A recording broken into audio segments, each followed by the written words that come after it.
Hey everybody, this is a real quick video in case you have an Anker Soundcore Select 2 wireless Bluetooth speaker and you need to do a hard reset to the factory default settings on it.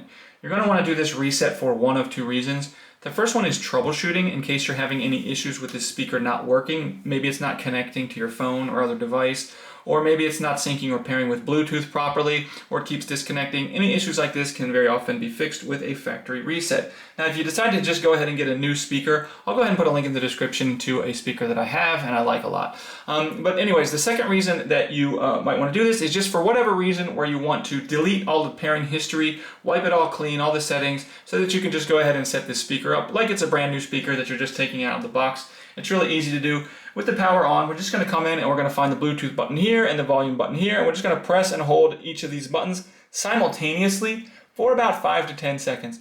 And after about 5 to 10 seconds, it will actually reset. You'll see it, you'll hear it reset, and at which point you can go ahead, release the buttons, and go ahead and just set this speaker up like a brand new speaker coming out of the box.